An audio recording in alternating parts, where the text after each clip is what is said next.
Welcome to the merry month of May, Hedgerow Self-Care. Today we're going to be walking with the Thistle, and I'd like to tell you about a legendary story that relates to the Thistle. And this is from NTS, which is based in Scotland. No one is truly sure of how the Thistle came to be Scotland's national flower. A well-known story, though, attributes the thistle being chosen as the emblem of Scotland to the Battle of Largs. Largs is a coastal town in Ayrshire, and this happened in the 13th century. A Norse army journeyed to Scotland, intent on conquering the land. The legend has it that they left their ships under cover of night and were planning to ambush the sleeping Scottish clansmen. In order to be as quiet as possible, the Norsemen had removed their shoes. However, as they crept across the countryside, one of them stepped onto a thorny thistle. His cry of pain roused the Scots, and the warriors rose up and defeated the invaders.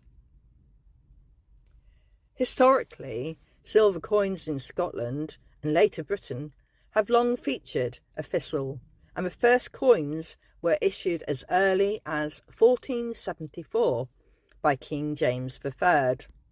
The most recent design to feature a thistled plant was the British 5p coin, which was minted in 2008.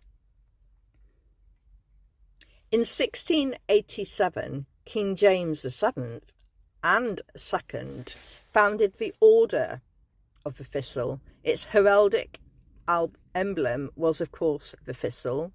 Its full title is the most ancient and most noble order of the Thistle, and it's an order of chivalry, the highest honour Scotland can bestow on an individual.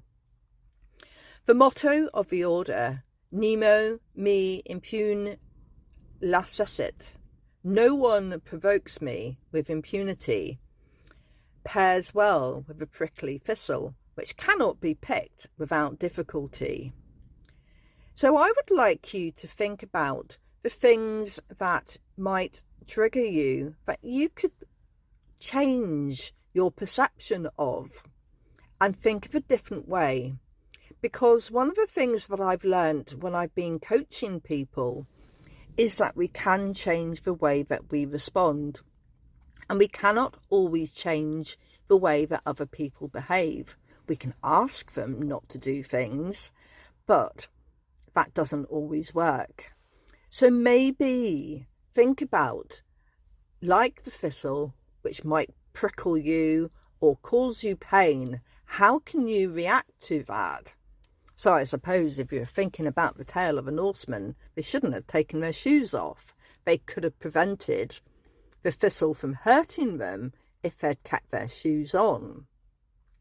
And what is it that you have control over within your daily life to stop the people who cause you hurt or cause you discomfort? Is there anything that you can do about the way that you react to them? That might be something that you could have a think about in your journal.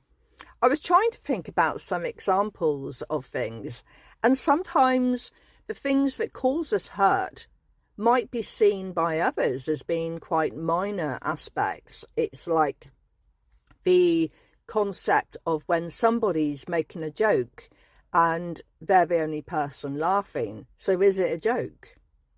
And when we look at how people like to make fun of each other, is it all done in the point of fun, or is there a more barbed piece behind it when they're trying to make you uncomfortable?